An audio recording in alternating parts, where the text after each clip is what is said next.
Okay. Yeah, where you were leaving you were in the Navy's camp, going to the Army's camp. Isn't that where was Fukuoka the Navy camp? No, after left there, it was all there was just a very small contingent of Navy guys at the first camp we were in, and they were just kind of our, um, I guess. And that was a hydroelectric. Was that the hydroelectric? Yeah, Have you been back to Japan since that time? I've been back to Japan, but I haven't been up there. I've been back twice, and I got a long story to tell you about that. Get down to the end here. So anyway, that's how I got this cut on the side of my cheek here. They would keep. We were divided into different squads, so to speak. There was about 10 guys, 10, 12 guys to a squad, and that squad would go do one thing at the dam. They were pouring concrete or chipping the concrete to put some rocks in, which was the reinforcing steel, which they used to make another block on. And there were this dam was being poured by different sections and blocks to do that. So that's what different squads would do. Then we'd rotate on down the line until we got all through different squads. And one day they would stay in camp, clean the camp, and wire the bamboo and whatever. We didn't have any of that, so Rogie and I took off and walked up a nice little cove up there where the creeks and stuff came running down through there, and up to gather some bamboo and what have you, which we brought back and down to where our barrack and camp was. And they didn't like that. I said, well, gosh, we need it. What else are we going to do? We don't have anything to work here with, what have you. And so they sent us attention, and they started giving you this business, and that's how I got my cheek punched, and that's how I got that side on the side of my face. And so what we learned after you did that, and they started beating on you or something, well, I took a fall. I said, get smart. Don't stand there and try to be a tough guy or the small old Japanese beating on you. Let him give you a sock and then fold. Just give up. And, well, that worked pretty well. Okay, and then we get down to Fukuoka where we're hauling all this dirt out of there off the side of the hill and then out across this valley which was filling for an air, putting about a 3-foot fill across this valley, across some old rice paddies where they could put an airstrip on it. And we worked there for, about 10 months, I guess it was, and then they moved us down to Nagasaki. Now they was working in the shipyard. And that was a tough deal to work in the shipyard down there. And they had us doing steel caulking and riveting. And then you had to use your lights, and all they had was bare wire sticking out of the end of this extension cord you had for your light. You just kind of hung it over the wire. It was DC current, so you didn't get too badly shocked. But so, and then there's water and stuff all around the area. And there I was working down there and walking back to camp one night. I had my hands stuck in my pants like this for keep them warm. Well, the guy didn't like that, and all of these fellows they carried a kind of almost like a pick handle, not a pick handle, but it wasn't tapered like a pick handle, but it was straight, just a long rod. It was about 3 feet long, and with a leather strap on it. And he reached in and he hit me in the wrist here, and I didn't think too much about it, but your circulation was so poor that the blood, black and blue mark, didn't disappear. It just started to get rotten. And it just swelled up on a great big lump up here in this thing. And fortunately, in that camp, they had some Dutch people. They'd started mixing it up with people. We were all by ourselves at that first camp. And then we got to Fukuoka, we were mixed up with English, Aussies, and Dutch, and so forth, and then us. And we were the smaller part of it because they'd kept some of the other guys and sent them off to a different camp. And so we were down to about 20 of us, and that was pretty much the way it was for the rest of the war. in the last camp we were in, that group all stayed together, but I think they kept splitting us up because they didn't trust us. Being American civilians, they didn't trust us at all. So anyway, working together. Well, anyway, this thing got pretty bad, and it was pretty smelly, and this Dr. Weissfish, he was a Dutch doctor, and they were military, and they were separate from us. And I forget how I got to him, but anyway, he said, gosh, we got to get that out of there, so you're going to lose your hand.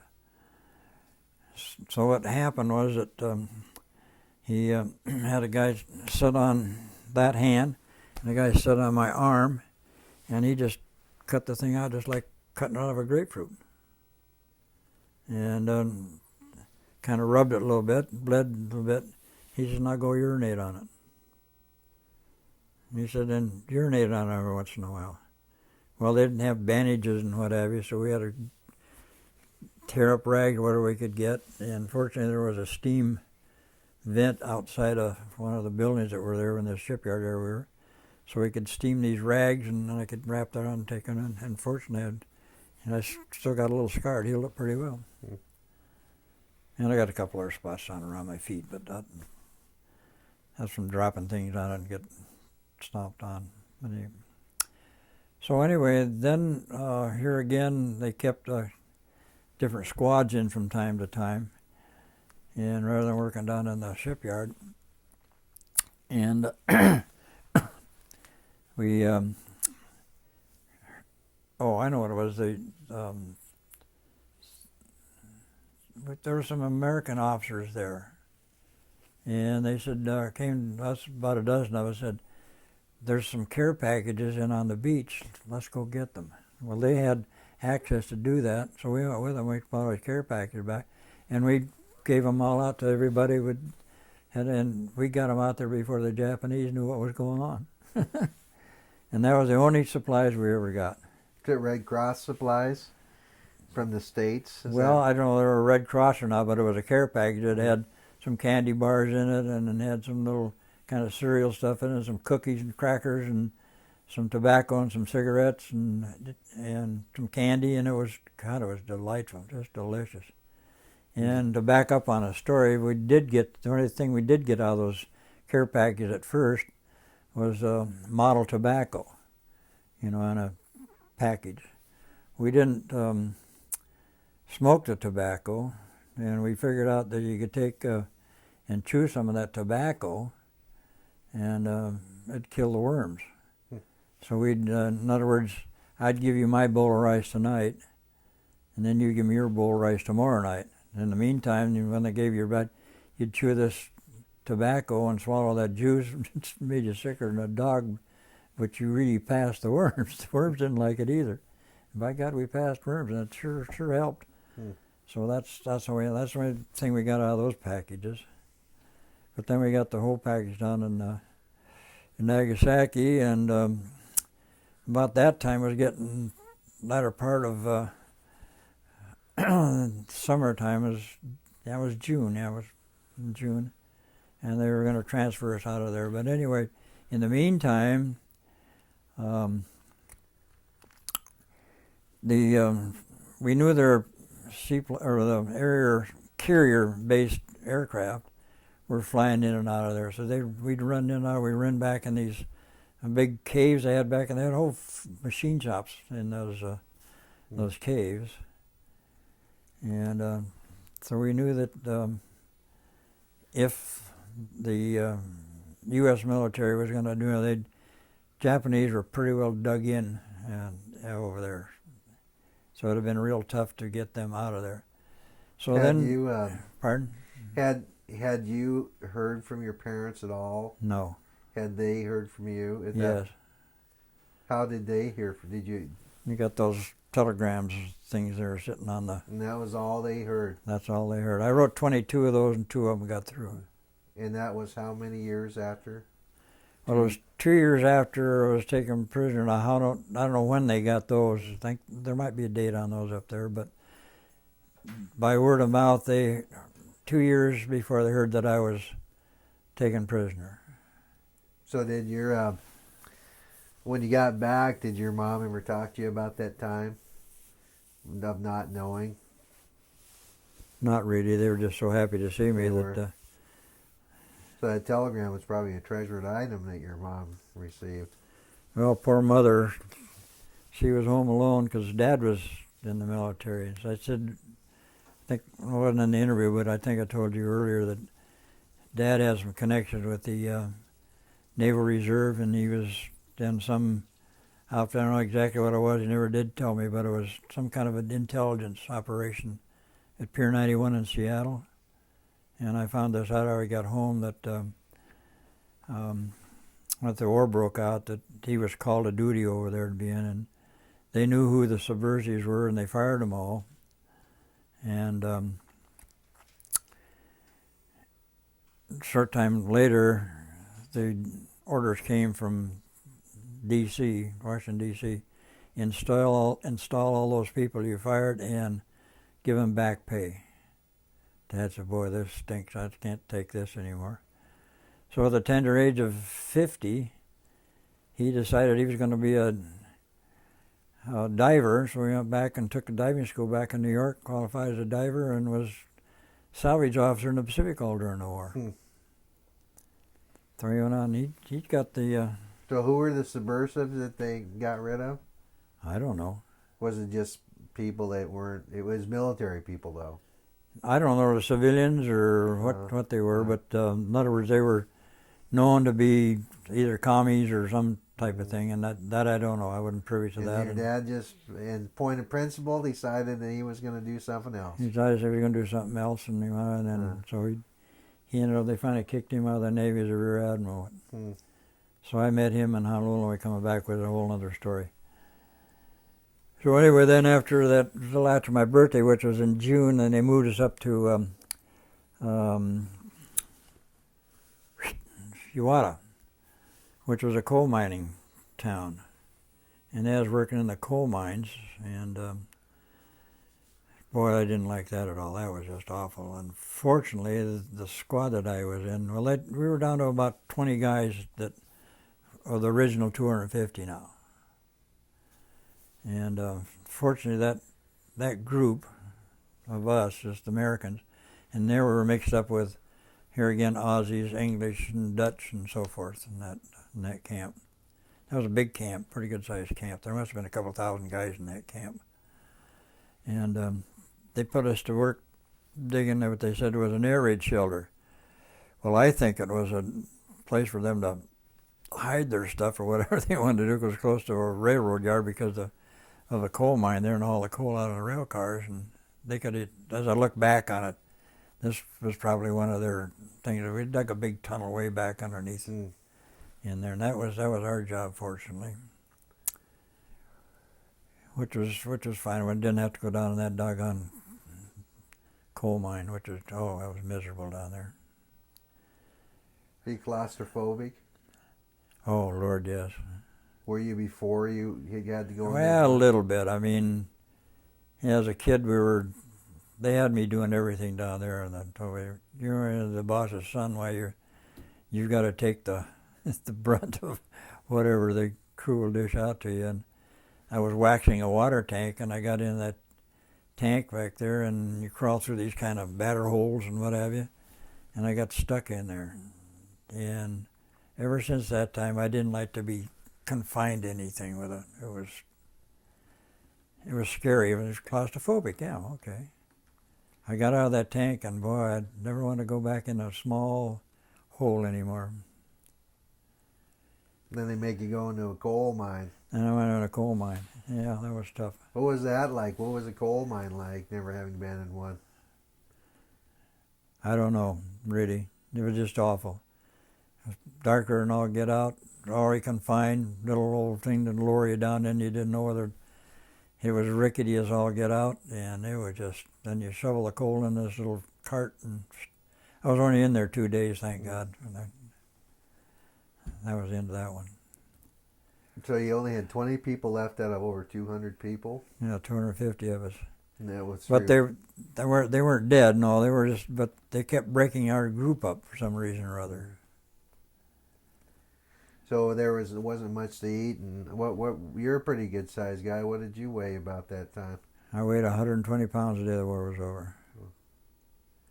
And we were, of course, it was summertime, and we were kind of gaining a little bit, but not very much. And but we weren't losing any. And when you're working at Nagasaki in the shipyard, you were actually doing regular old-fashioned riveting, huh? Oh gosh, yes. It was kind of interesting too that the ships they were building there, they're about the size of our Liberty ships, whatever. And I'm sure some of those scrap ships they'd taken over there before the war, those old triple expansion steam engines they had around there were ones they took out of those ships they were putting in those ships. And we'd cook the rivets, just really cook the heck out of them. So when you put them in there and rivet them together, when they cooled off, they were kind of loose because they were cooked so hard. I mean, when you make a rivet, you make it with some kind of slack in it, so you can rivet it. And I don't know how much slack they put in it, but evidently the rivets were, and then we had to go around and caulk them, take a and try to seal that because they had water tests on it. They'd put water in there to see if they were going to leak. And they did, and they splashed at you. And we had no goggles, no anything. We got, got a little burr in my eye one time. And the same doctor that took my wrist department here finally got it out of my eye. I was miserable there for about a week trying to see because this sharp thing was stuck in my eye over here. And he finally got some little kind of a metal thing or something, got a hold of it and pulled it out. There was no there was no penicillin given prisoners, no painkillers, no. No, they had some over there, but no, they didn't give us any penicillin. What was that powder they finally made, which was good? Sulfa? Not well, kind of like a sulfa anyway. But they put some of that on my foot where I'd dropped one of these riveting guns and it hit my foot down there, and it didn't want to heal either down here, and it kept coming up, and it kept opening up a little bit, kept swabbing it out. Finally got sulfa. They got sulfa put on there, and that stopped it. Did the guards, when they decided they wanted to beat someone, you pretty much just took it and didn't? I mean, that was you. If you resisted at all, it was worse, wasn't it? Oh gosh, yes. Was that pretty common every day for? No, it wasn't common every day at all. No, it wasn't that bad. But on the other hand, you figure, okay, you're a POW, and you just got to grit your teeth and hang on, and that's all you can do. Was there was there any act of kindness from Japanese, like in the shipyard, or get any what? Was there any Japanese that ever showed you kindness while you're over there? No, this Goldiak was about the only one that really I got fairly close to, but no, they were the civilians. We worked around them because they had to work a couple of days a week doing various things. They had to put their time in. And we didn't have any trouble with those people at all. We could talk to them, and that's where we kind of got our news. And we kind of put it together like a jigsaw puzzle. And looking back on it, we had pretty good news. At the time, we didn't know, but looking back, we pretty kept track of what was going on, And we'd ask them about, okay, what happened today or something. Did you bomb San Francisco? Oh yeah. Bombed San Francisco, Bagadan Tasang, which means bombed a lot. Anyway, and I said, how about New York? Oh yes, we bombed New York. And how did you bomb Kotex? Oh yes, bombed Kotex. How about Tampax? Oh Tampax, bomb. How about Bull Durham? So then we kind of would put things together as to what we'd heard, and they didn't know about these other things, but that's where we'd ask them. So we knew they were kidding us a couple of times, but on the other hand, from that squad heard when they came back in, or those people heard when they came back, so in the evening we could sit around, we could discuss this. Did anybody ever build a radio in camp, or? No. No, we didn't have that kind of facilities. Did you have new prisoners coming and going? No. We were the new guys when they kept moving us around. We were the new ones. When you went on the ship going over there, did everybody make it to Japan? Oh yeah, we all made it to Japan. The Nagasaki. Now you weren't in Nagasaki at the end. You moved on from Nagasaki. Is that true? Yeah, we were halfway between Hiroshima and Nagasaki. It's 120 miles between Nagasaki and Hiroshima, and we were just exactly halfway between. Pretty lucky, huh?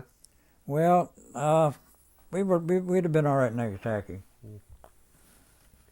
because we found out later that some of the prisoners that were still working around the shipyard down there, that they were, because we were on an island out in the middle of the Nagasaki Bay, and the bomb went off kind of in a, well, I guess the best way to describe it is, okay, take Talbot Valley out here. If you move those hills down on either side, that's about where they dropped it, was an industrial area, and so the bomb hit and it went that way.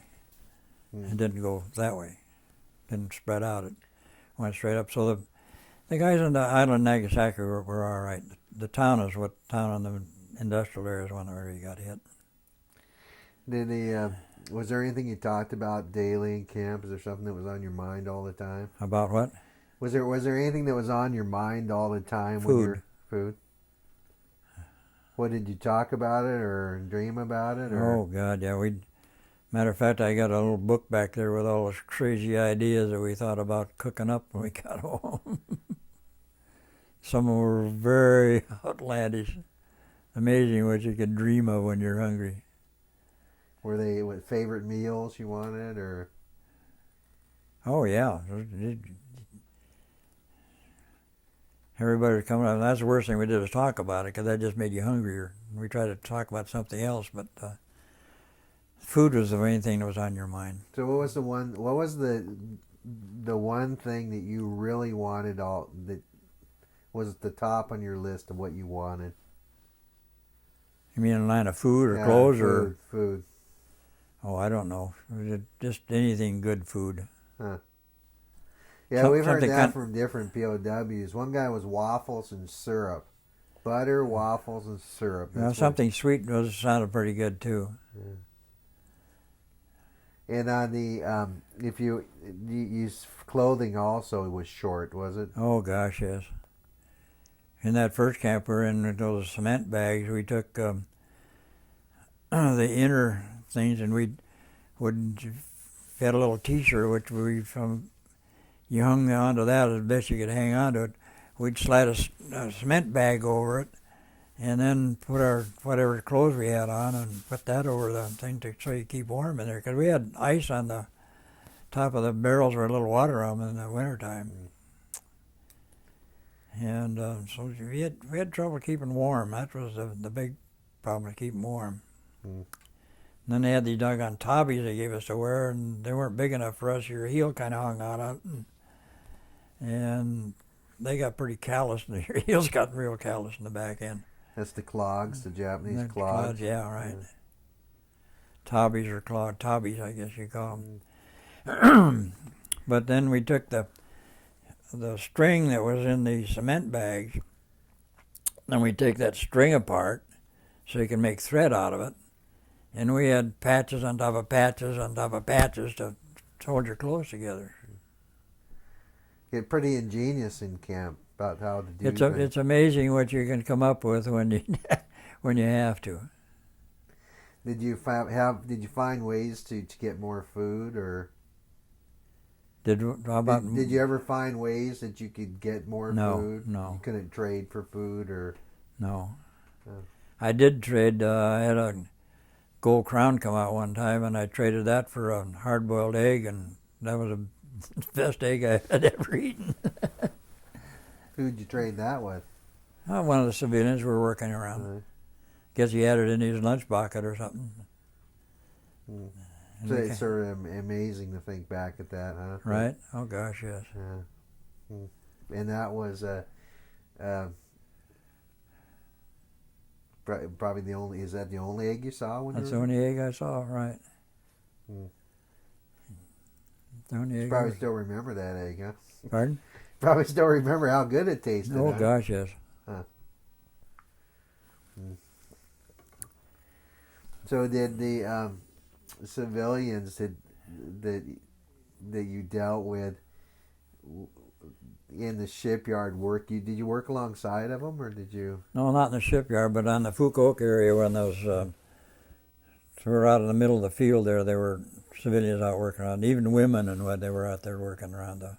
Did they? Were they? Was there any anger that you were killing Japanese, were bombing them, or No, no? or no. When did you see B-29s coming over? Do you remember when you started seeing? Well, you didn't see them because they were so doggone high. The only reason we knew they were, we didn't even know what a B-29 was. Hmm. The foggiest idea what a B-29 was. But the Japanese said that the B-29, which is 29, B-29, dame was no good. And so they tell them they were bombing this and bombing that and everything. But as I say, we didn't know what a B-29 was. The foggiest idea what it was. So through your unofficial comparing of gossip around, you sort of figured out what was going on in the world. Right. So were you aware of how close the Americans were getting to the?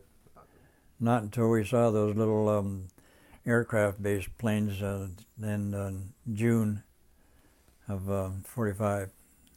Then we said, well, they got to be pretty close out there. The war can't be too far away. Pretty excited at seeing that. Oh, yeah. Very excited at seeing that. What did by then in the camp, had things changed? Did the Japanese treat you the same, or No, just the same. Didn't change. never changed for the whole time? Huh? No, it was all pretty much the same all the way. The only trouble was that some of the so-called guards or honchos was the best way to do them. They weren't, I guess they're ex-military people, but they were the ones that were back from being out in the war and back convalescing, so to speak, and they had them walking around taking care of it. They didn't have the guns, but they had these clubs, you know. They knew we couldn't do anything, so. But they were kind of tough. They were pretty bitter. Mm. So they sort of took things out on you then. Oh, once in a while, a little bit. Were you treated any differently than military prisoners? I think so. I think they respected the military prisoner much more than they did in a so-called civilian prisoner. Because originally, we found out later that they thought we were a bunch of so-called prisoners out there working on Wake Island. In other words, what guys had been in a prison like McNeil Island or Alcatraz, somehow or another they were under the impression that that's what we were out there. And as I said, I think I'd rather been military prisoner than a civilian prisoner. They didn't quite understand who you were or what you were doing then, huh? No, well, when they interrogated us when they took over Wake Island in the beginning, they, what did you do and what have you? And I said, well, I'm going to college. So, well, how come you can run a tug? I said, well, most of the kids in the United States, they can drive a car or run a tug, run a caterpillar, fly airplanes. They're pretty well diversified. As a matter of fact, they had some old outboards they came aboard with there on Wake Island, and we put them on the dock there, and we fixed them and repaired them for them. Because as kids, we knew how to do that. Well, I was 22 when I was out there, but I was pretty adept at doing machine work and taking things apart, fixing machinery.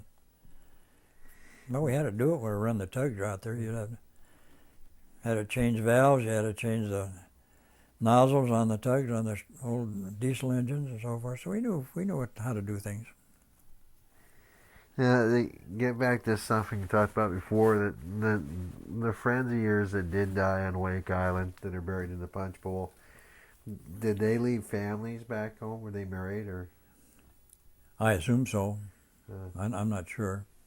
Did their parents ever come to you and ask you what happened, or? I had a couple of inquiries, but I couldn't answer their questions per se. Because you were gone after when Pardon? they died after you left the island, isn't it? Oh yeah. Well, there were a couple of friends, young guys. I know they didn't have any family because they were bus boys in the galley up there in the dining room area, and a couple of those guys didn't have any family. Tom McGinnis, the other skipper, he didn't have any family. He was a bachelor guy, older fellow. And he just lived aboard that doggone tug. Did slipped my mind. Is that something that you could ever forgive the Japanese for what they did to your friends? Well, what can you do? I've got to go back way back when. Let's get off the prisoners thing. I want to finish that up, and then I'll jump over to getting back to that. So this last camper in Iwata we were in, we dug this air raid shelter, so forth, and then one day it was my turn to go over to get some kind of a light to come back so we could have a little smoke. We jury rigged out, you could have a little smoke, something, and pass a cigarette around. You know. So anyway, they were talking down around the rice pots where they cook this big buckets of rice. Anyway, and Pat Aki, who's a young friend of mine, said he'd heard the honchos talking that morning outside the entrance to this air raid shelter we were building. And he said they were talking something about the war being over. And so when I went down to there, the guys were all jabbering to bring this light back to get a smoke. And I said, something's going on. I mean, there's something happening here. And about 3 o'clock in the afternoon, they called us off and sent us back to camp. Well, our camp was right there. We were just working right in the corner of the camp, digging this shelter. And they brought us in, and that evening the camp commander came up and said, from this day forward, the war is now over, and you will be confined here until U.S. people come and liberate you and so forth. And that was about it. So we all joyously were sitting around there chit-chatting and what have you. Said, hey, the war's over, hooray, hooray. And next morning we looked out there and down around where the guardhouse was. They had several little bonfires going. They were burning all the records. Burned all the records. Well, a couple of days later, the Air Force came in and flew over and dropped a whole bunch of pamphlets on us and said that supplies would be dropped on us tomorrow at such and such a time or some such thing. And one side it was in Japanese, one side it was in English. And they said any Japanese caught with any of these supplies would be highly prosecuted. So they pretty much left them alone. And they came. The only time we really used the air raid shelter that we were digging was when they started dropping the supplies on us. Because they put a bunch of canned goods and all kinds of stuff in these 50-gallon drums, which I guess just fit in the bomb bays. And so when they dropped them, well, they came loose out of the parachutes. Parachutes wouldn't hold them, and they just zapped. So we had to duck for cover. Anyway, then we had a problem. The English and the Dutch went out and surrounded wherever these drops came in and wouldn't let us get in there. Well, they finally hauled all the stuff into camp, and there was more than enough stuff for everybody. You couldn't carry enough stuff. So we kind of lined up like a buffet style and walked through the barracks area there, and we had all kinds of stuff. Everything from candy bars to cigarettes to corned beef to dehydrated, come on in, honey, hydrated potatoes and so forth. So anyway, then we got it in, and we got their officers together and lined their crews up and said, okay, this is where we're going to do it. We're just going to widen, and everybody's going to have the same affair. Why don't you shut that off for a minute? I can talk to my wife. Hot in here. Yep. Okay, let's see where we were. See, you had decided how the supplies were. All the supplies are going to be be divided. So we divided the supplies up and what have you, and that worked out fine. And the guys found out that they could get out of camp, and they just kind of left. They were millionaires. You could buy anything you want with all the supplies you had, particularly candy bars and cigarettes. And so they just kind of disappeared. And nobody came through to tell us, you can do this, you can do that, what have you. And I guess about a week, 10 days went by, and so I was helping Bruce Eddy, who was a military male nurse, and we had about 60 stretcher cases in camp there with various and sundry aches and pains and ailments and what have you. And so I stuck around. We were pretty good friends, and I stuck around with him. I'd lost my good friend Rogie, we were close buddies together, and we got separated off to other places. And so I stuck around for a while to, help him swab out and take care of these stretcher cases. And finally, the only thing we could do was we talked the railroad guys coming to bring some coal cars in. The sides dropped down on them. We just took all those cases, put them on these coal cars, closed the thing up, and gave the motorman or the chief engineer on the train, took them down to Nagasaki and turned them over to the Red Cross. And they said, "Well, you're gonna?" I said, "No, we got to go back." So we went back to camp and stayed overnight and gathered a bunch of stuff which we wanted and what have you. And we took some of our old clothes and all that stuff and just threw them. And we gave the honcho that we had for a long time was there. He was an ex-merchant mariner, and he understood us pretty well. And he wanted to take us over to some place to see the girls, whatever. He said, no, we don't need any of that. So we gave him a lot of this dehydrated potatoes and corned beef and all that kind of stuff, some candy bars and cigarettes. And I traded him for a watch. We hadn't had any watches, so I got a watch, so I could tell what time it was. And then we finally turned ourselves in, went down to Nagasaki. And one of the most beautiful things I've ever seen in my life was a great big American flag hanging out there, and I said, God, here we are. I'm going to get choked up if I do that. But it was just amazing.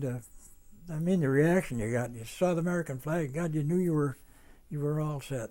So they put us on a CVE going to, we went over to Okinawa, and sitting up on the top deck, met an old friend of mine. That was over in Port Orchard, George Salisbury. Hadn't seen him since high school. Here we beat out the middle of the Pacific, for our sakes. So then we were taken over to the Philippines, and was there for about a week, 10 days. And then another friend, Bud Jonas, we grew up together on Day Island. We still get together and we go to lunch about twice a month. And so anyway, he was in the Navy, and somehow or another he saw my name on a list and came over and looked me up in the 29th Replacement District. And he thought I was going to see emaciated old Drew Foster. And I'd put on, I don't know how many pounds at that particular point, because we would inhale any kind of food we could get in us. We were still so full, like you're full after a Christmas, Thanksgiving dinner type, but you still had hunger pangs. You couldn't get any more in you, but you were still hungry. And so to get the story, get back home, we tried to get hold of Dad. He said, I'd seen your dad in Pearl Harbor in Honolulu. And he said, I'm not just sure how to get in touch with him. So we went to the Red Cross, went several places and tried to get some things, messages back to Commander Foss in Pearl Harbor area, but we never got through to anybody. And his friend, who was the port captain in Manila Bay, and he saw my name on a list to be headed back to U.S. on the USS Tryon. So he wired Dad and told him I was on the USS Tryon. I didn't know this. This is all unbeknownst to me. So we get back to, Well, now that, let me tell a story about this doggone ship. We got treated almost as bad on that ship as we did in prison camp, for God's sake. They want us to swab down the latrines and do that when you sit on the front of the bridge there, and the order to come, okay, form a line after the bridge on the port side to go to chow. And of course we're sitting right where they go down the hatch right in front of the bridge. So we get up and start going on. He says, no, the captain said, or the orders are, okay, form a line on the port side after the bridge. I said, we're sitting right here, for God's sake. And this little guy gets out his gun and he said, no, wait a minute, son, what the heck do you think you're doing? He said, you got to get around. He said, look, so we'll have 3 in the brig. I said, throw us in the goddamn brig if you want to, but we can go home, stand on our head. And we've been in a prison camp for almost 4 years. Now get the hell out of our road. We're going down to eat. And by God, they finally gave up on that department. But anyway, get into Pearl Harbor area, and this officer climbs up over the bulwarks there. He came out of the pilot boat, and God, that looks like my dad. I'd never seen him in uniform. And I kept looking, and Jesus, that must be, oh, that can't be. He hadn't the foggiest idea on this boat. That's ridiculous. So anyway, finally I thought, I better check this out. It sure looks like him. He had his cap on, his scrambled eggs on, and the uniform and all this. But I thought, oh, Lord. Anyway, I finally jumped off the hatch and lit on his back, and we, we reminisced and hugged and squeezed, and oh, God, it was great. So then he said, how would you like to get off of there and go home with me? I'm going to go home in about a couple of weeks. I said, anything to get off of this old tub. I said, this place is as bad as being in prison camp. And related this story to him about how deep the bunks were down below, and they wouldn't let you come up at night because it was stuffy and hot down below, and you couldn't sit out on deck. And well, anyway, make a long story short, he said, stand by one, and he said, I'll get back to you in about half an hour. So next thing I know, Foss report to sick bay. I don't think I want a sick bay. So I went down to sick bay, and I said, okay, well, you got to have a physical. I said, well, you got to have a physical. Why? Well, because that's the orders. And I said, okay, give me a physical. So I said, what's your rank? What's your number? And what? I said, I don't have any. He said, everybody has to have a number and a rank. I said, I'm sorry, I don't have any. I said, I'm a civilian. He said, all the civilians are long gone, and all the military are long gone. You can't be. I said, well, that's what it is. Anyway, make the story short, the only way my father could get me off of that ship, they declared me as a mental case, and after being in prison for 4 years, I wasn't capable of going back and being able to withstand the rigors and the problems of the civilian life and or all the problems of the city and so forth. And that's how he got me off the ship. So I said, okay, what do I do now? Then this doctor up at IE said, oh, I don't think you need it. He said, when you get ready, when your dad gets ready to go, just get on the ship and go back with him. Don't have to worry about it. And I said, okay, thanks for getting me off the ship. I said, well, I know there's 6 guys that live in Honolulu that are on that ship. So I'm back aboard the ship, getting these guys off. And then they thought I really was nuts. Came back aboard the ship. So anyway, we did. I stayed with Dad on the thing, and then we finally came back together on that. I mean, you see the pictures up there. We came back together. Got back here on November the 7th, 1945. So where did you come back to? San Francisco, Seattle? No, Seattle. Came right into Seattle. So when was the first time you saw your mom? That night. She waited in Tacoma for you? No, she came over alongside the ship and brought over a quart of milk and my overcoat. It was delightful, just delightful. Had a quart of milk and an overcoat. It was November. It was a little cool. So anyway, that's how I got home. And then I was going to get back to you. You asked me the question about friendship in Japanese. Yeah, about what happened in that. Can you forgive him for all that, or? Oh, I know I can forgive him for all that, but on the other hand, I don't hold an awful lot of animosity against the Japanese. Since that time, I've been back here. I was asked to join the Seattle Japan American Society, and I was on their board for a while. And I was in the Tacoma Chamber of Commerce, and in 55, they had a tour to Japan, a Pacific Coast Mayors and Chamber of Commerce tour to Japan. And Dad said, well, do you want to go? And I said, sure, I'd like to go. So we're representing it. And this Habino I was talking about, he kept up correspondence with him even after the war. And it was Admiral Habino. And he'd sent Christmas cards over with a picture of the family.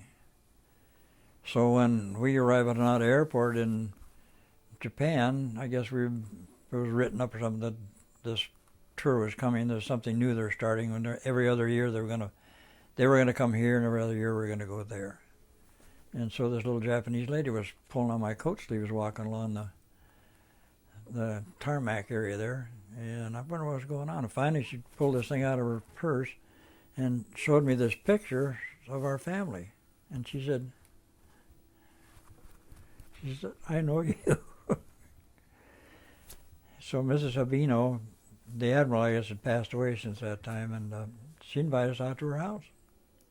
I said, well, we're on the tour, and if I get time, we get back to Tokyo, we'll look you up, and which we did, and had a very nice tete-a-tete, so to speak, at her house out there, and it was fine and dandy. As a matter of fact, it was very enjoyable.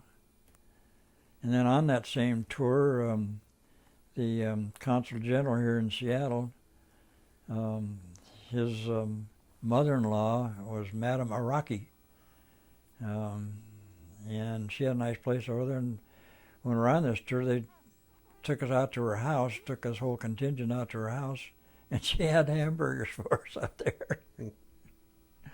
So that was on that tour. So I don't have any real animosities, but I think I've done my duty, and I don't love the Japanese, but I don't hate them either. And I've got some very dear friends that were here, John and Susie Fukuyama, and they were Nishi people. Unfortunately, they were put in prison camp, and they were just good Americans as I am. And he was assistant dean of students at the University of Washington. So, but our government put him in the prison camp here in the States. You know, we interviewed quite a few Nisei that were interred. Oh yeah. Somebody they're pretty gracious about it. Actually, surprising. A lot of them. Yeah, I think that was a bad situation. So, you say, do I have any animosity against Japanese? Well, how can I when I had some real dear friends that are Japanese? That, as a matter of fact, on that same tour I was just telling you about, Susie was along with us, and we were down at Kyoto, and we were out to some friend's house there. He was a folk scholar or something. We were out there for dinner. They said, well, we'll drive you back to the hotel. And I said, oh, we got Susie here. It'd be kind of fun to take the bus or something and go back. And so as we walked down, there was kind of a little, like a 5-Eleven, 7-Eleven store there, a little hole in the wall. And I said, gosh, let's get some mandarin orange and stuff to take back to the hotel, Susie. Sure, walked in. And her best Japanese, she asked for this, that, and the other thing, and the price and so forth. And the guy said, what part of the States do you come from? Just about crushed poor Susie, because she thought her Japanese was going to be very good. But so anyway, it's I don't know, come see, come saw. You've got to get along, and that's the whole trouble of the whole darn world right at the moment. Nobody can get along with anybody. Nobody can understand anybody, or why they think like they think and what have you. But now they got to do it with guns. So anyway, sort of unavoidable. You think that we're going to have conflict? Pardon? You think it's unavoidable that we will have conflict in the future? I think it's unavoidable you're going to have conflict. It's ever been thus since the world began, for God's sake. It's been political wars, religious wars, whatever. It's been going on ever since the world started, for goodness sake. So I don't know. So, do you think there's any real important lesson that should be passed on from World War II to people? I think the lesson is that, for God's sake, you got to get along. You got to understand the other side don't get. Well, look at this road rage we got on our highways. Really, look what people are thinking. I can't imagine why people get that way. I'm gonna get you. Even we're not a war, but there's a war on the highway, for God's sake. And people, somehow or another, we got to get this feeling business about don't step on my toes. I got all my rights. I want to do what I want, when I want, how I want, and no matter, regardless of what you think. So, even your neighbors, you get PO'd at. So Did the I don't know how you're going to get over that, but did you know that the atomic bomb had been dropped when it was dropped?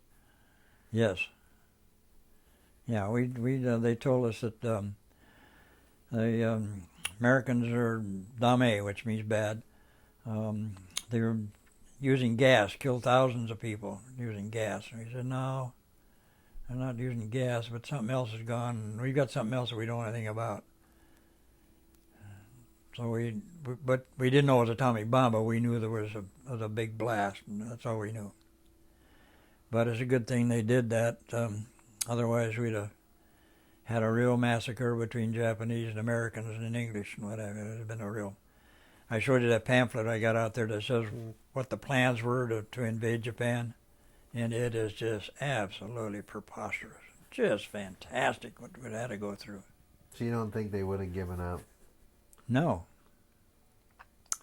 because they were arming all the civilians. They were teaching the kids and everything, and they had all these holes dug. And as I look back now, this cave thing we were digging for an railroad shiver, I'm sure that was they were going to use that for some kind of thing, because it was fairly close to an airport and fairly right next to the railroad. Railroad ran right through there. So, and looking back, I don't think it was dug for an air raid shelter for us or them. It was dug for some place to either hide things or have a manufacturing thing. And it was documented they've got whole workshops, airplane factories and stuff dug in the hills over there. When these Japanese were saying that we were bad and that we were using gas, do you think the atomic bomb was a good or a bad thing? Did what? You know, in the Japanese, their reaction was saying that we were bad and that we were using gas and we'd killed thousands of people. Did